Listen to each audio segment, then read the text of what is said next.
83 тысячи человек на квадратный километр. Остановитесь на этой цифре на секунду.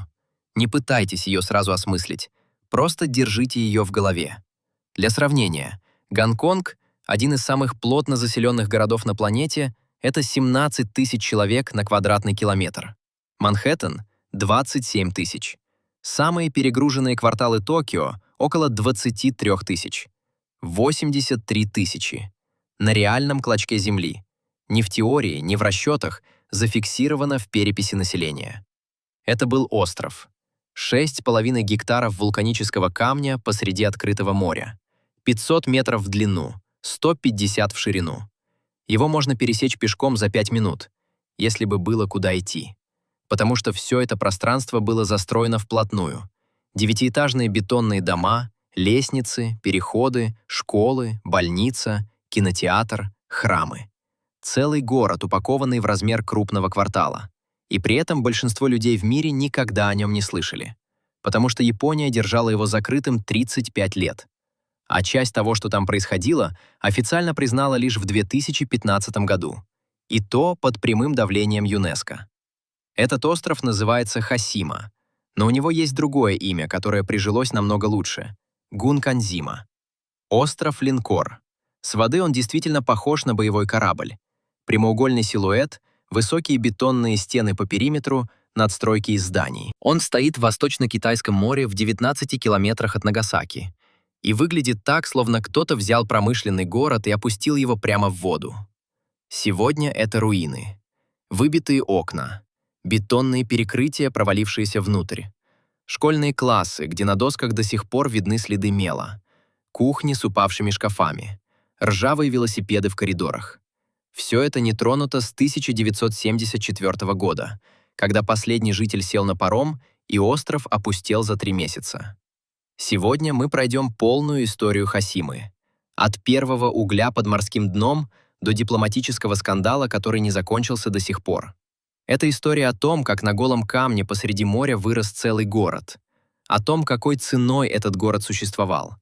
И о том, почему спор о его прошлом продолжается на международных площадках прямо сейчас. А давайте узнаем, у кого сейчас утро, день или ночь. Пишите в комментариях свое время. Посмотрим, насколько мы все из разных уголков мира. Начнем с того, чем Хосима была изначально. Просто скалой. Никакой почвы, никакой пресной воды, никакой растительности. Голый вулканический риф, открытый со всех сторон. Тайфуном, морским течением, штормовым волнам. Добраться до него из Нагасаки почти 20 километров по открытой воде. В хорошую погоду – полчаса на катере. В плохую – большой вопрос, доберешься ли вообще. В 1810 году феодальный правитель княжества Сага зафиксировал: под морским дном вблизи этого рифа есть уголь. 70 лет после этого открытия ничего не происходило. Уголь лежал, риф стоял, море было морем. Перелом случился в 1860-х, и связан он с одним конкретным именем.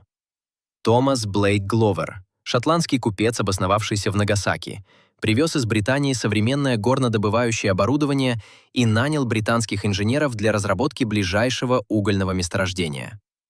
В апреле 1869 года на соседнем острове Такасима пробурили вертикальную шахту и на глубине 45 метров ударили в угольный пласт. Это была первая современная угольная шахта в Японии. Успех был немедленным и оглушительным. Иностранная валюта потекла в Нагасаки, и гонка за ближайшими островами с угольными залежами началась немедленно. Под прицел попала и Хосима. В 1887 году на острове началась промышленная добыча. В 1890 году Mitsubishi выкупила остров целиком и взяла разработку под полный контроль. Задача стояла инженерно-безумная. Шахты здесь нельзя было рыть обычным способом, вниз, в землю. Уголь лежал под морским дном. Тоннели уходили на глубину до 400 метров. Горизонтальные выработки расходились от береговой линии почти на 4 километра в разные стороны, прямо под толщей воды. Рабочие спускались под море и там добывали уголь. Внутри шахт температура доходила до 50 градусов. Влажность была практически 100%. Угольная пыль висела в воздухе постоянно. Это не метафора тяжелого труда. Это описание физической среды, в которой люди проводили смену за сменой. Но уголь был хорошим, и спрос в стремительно индустриализирующейся Японии был огромным. Mitsubishi не остановилась ни перед логистикой, ни перед стоимостью. Остров начали буквально достраивать. Грунт и отходы из шахт шли на намыв новых территорий. С 1893 года и примерно до 1930 провели 6 крупных намывных работ. Площадь острова росла. По всему периметру возводили бетонные волнорезы и стены. Именно они в итоге придали острову его знаменитый прямоугольный силуэт с характерными надстройками. С воды — вылитый корабль. По мере того, как росла добыча, рос и остров, в буквальном смысле. И вместе с ним рос вопрос, который становился все острее. Где жить всем этим людям? В 1916 году Mitsubishi построила на острове первое в Японии крупное здание из армированного бетона. До этого в Японии строили деревянные дома. Здесь дерево было невозможно. Первый серьезный тайфун, и нет ничего. Инженеры оказались перед задачей, которую до них никто не решал. Как строить прочно, высоко и компактно на крохотном пространстве, открытом всем стихиям? Они придумали. И случайно стали пионерами того, что через 30-40 лет весь мир назовет типовым многоквартирным домостроением. Для сравнения, первое крупное бетонное сооружение в Америке, здание Ingalls в Цинциннати, было построено всего на 14 лет раньше. Дальше больше.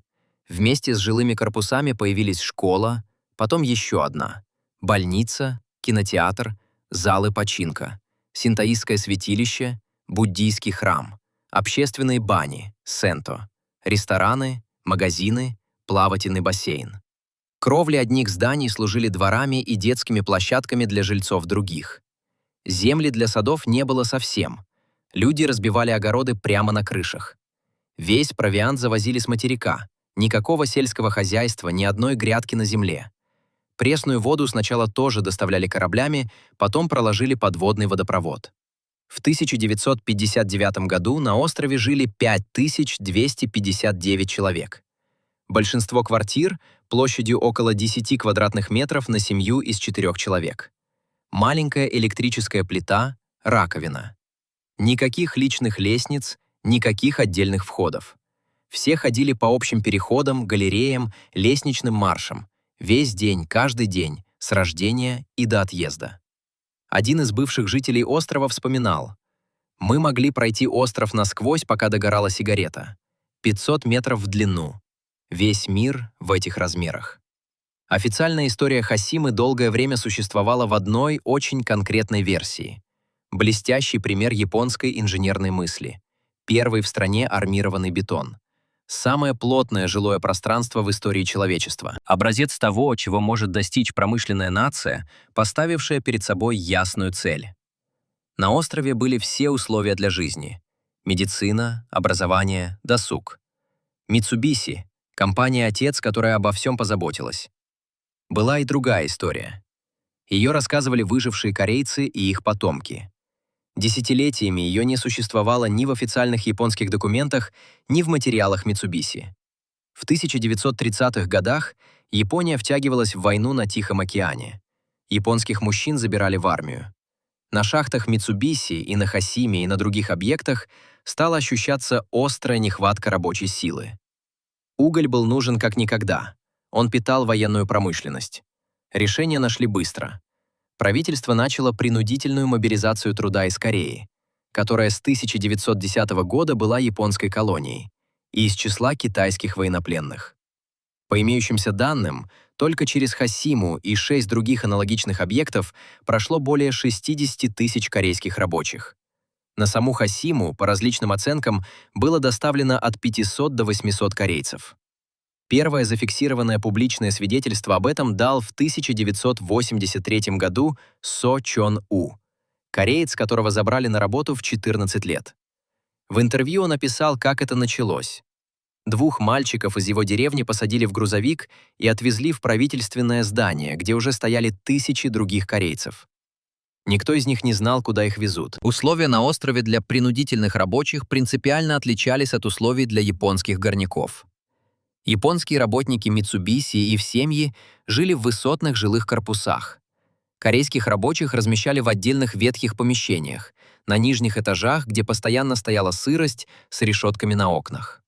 На острове стояла 10-метровая смотровая вышка для наблюдения за теми, кто мог попытаться бежать. В шахтах принудительные рабочие трудились не менее 12 часов в смену. Еды не хватало. Минимальный паёк практически без воды. В шахту спускались в одном нижнем белье, другой одежды не полагалось. Невыполнение нормы или любое нарушение каралось физически. Это зафиксировано в свидетельствах выживших. Некоторые пытались бежать. Единственный способ покинуть Хосиму без разрешения — прыгнуть в море и плыть. До материка почти 20 километров. По открытой воде в условиях морских течений. Многие при этом погибали. Именно поэтому рабочие и дали острову другие прозвища, помимо острова Линкора — Тюремный остров и остров Ад. Это не литературный образ. Это задокументированные слова людей, которые там были. Данные о числе погибших принудительных рабочих расходятся по сей день. Японские источники называют около 137 смертей за военный период. Корейские правительственные источники и данные самой Mitsubishi, обнародованные значительно позже, указывают на 1442 случая только среди корейцев и 722 среди китайских рабочих. Разрыв в цифрах в 10 раз.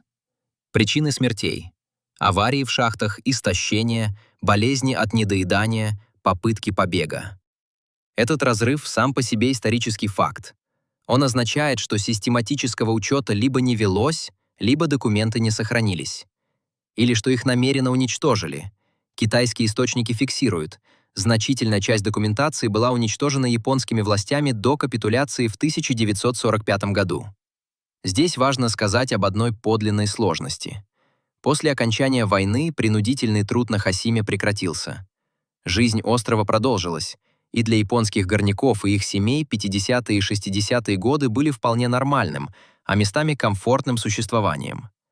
Появились телевизоры, Хосима стала одним из первых мест в Японии с массовым телевещанием. Улучшилось снабжение, выросло качество медицины. Дети учились, играли, влюблялись. Бывшие жители вспоминают остров с теплотой. Обе эти истории правдивы. На одном и том же острове, в одних и тех же стенах происходили принципиально разные вещи, в разные периоды и для принципиально разных людей. Проблема заключалась в другом. В официальном японском нарративе долгое время существовала только одна из этих историй. Это молчание могло бы продолжаться еще очень долго, если бы Япония не решила превратить Хосиму в объект международного наследия. 15 января 1974 года Mitsubishi официально закрыла шахту. Не потому, что кончился уголь, запасы еще оставались. В 60-х годах Япония планомерно переходила с угля на нефть как основной энергоноситель. Цены на импортную нефть падали. Содержать сложную подводную шахту с постоянным жилым населением стало экономически бессмысленным. Решение, по всей видимости, было принято задолго до официального объявления. Многие горняки успели перевестись на другие объекты Mitsubishi заранее. Тем не менее, для части жителей известие о закрытии пришло быстро. Людям дали несколько недель. К 20 апреля того же года остров полностью опустел. Всего за 3 месяца. Уходили без церемоний и оставляли за собой все. На кухонных столах – чашки, в шкафах – одежда, в школьных классах – тетради и мел у доски. На стенах некоторых квартир – детские рисунки и метки роста. В коридорах – брошенные велосипеды. Некоторые, судя по оставленным вещам, уходили так, словно собирались вернуться на следующий день. Не вернулся никто. Mitsubishi сохраняла право собственности еще почти 30 лет. В 2002 году компания передала остров муниципалитету Такасима. В 2005 Такасима объединился с Нагасаки, и Хосима стала официально частью города. Но сам остров все это время оставался закрытым. Никаких посещений, никаких туристов, никаких журналистов. Только море, тайфуны и медленно разрушающийся бетон. 35 лет без обслуживания в условиях ежегодных тайфунов и морской соли сделали свое дело. Железная арматура в стенах начала ржаветь изнутри. Бетон трескался и осыпался. Перекрытия некоторых этажей провалились. Наружные стены нескольких зданий обрушились. Никакого вандализма, никаких граффити. только природа, методично возвращающая себе то, чем никогда не должна была владеть. В 2009 году, 22 апреля, остров открыли для организованных туристических групп. К тому времени фотографии Хасимы уже расходились по всему интернету. Брошенные высотки, ржавые лестницы, классы с нетронутыми партами. Люди смотрели на эти снимки и задавали один и тот же вопрос: что это за место и почему о нем никто не знает? В 2012 году ответ на этот вопрос для миллионов людей дал фильм о Джеймсе Бонде. В Skyfall студия использовала цифровую копию острова в качестве декорации для логова злодея. Хасима мгновенно стала узнаваемой по всему миру. И тут же возникла дискуссия, которую режиссеры, судя по всему, не предполагали. Уместно ли эстетизировать место, история которого официально так и не была признана в полном объеме? В 2009 году Япония выдвинула 23 промышленных объекта на включение в список всемирного наследия ЮНЕСКО под общим названием «Объекты японской промышленной революции эпохи Мэйдзи». В этот список вошла и Хасима. Обоснование: уникальный и нигде более не сохранившийся образец японской индустриализации конца XIX – начала XX века. Все это правда. Южная Корея немедленно выразила протест. Следом Китай и Северная Корея. Аргумент был конкретным. Из 23 номинируемых объектов 7, в том числе Хасима, были местами принудительного труда, где в 40-х годах использовались корейские рабочие. Включать их в список мирового наследия, не упоминая об этом в официальных материалах, значит санкционировать переписывание истории на уровне международной организации. Переговоры продолжались несколько лет. Позиции сторон то сближались, то расходились снова. Камнем преткновения был один вопрос: что именно Япония готова произнести вслух? 5 июля 2015 года Комитет ЮНЕСКО по всемирному наследию включил Хасиму в реестр.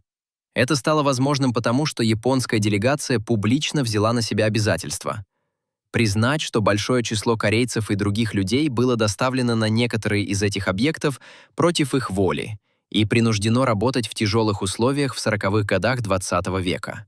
Это цитата из официального заявления, сделанного на той же сессии комитета. Южная Корея сняла возражение.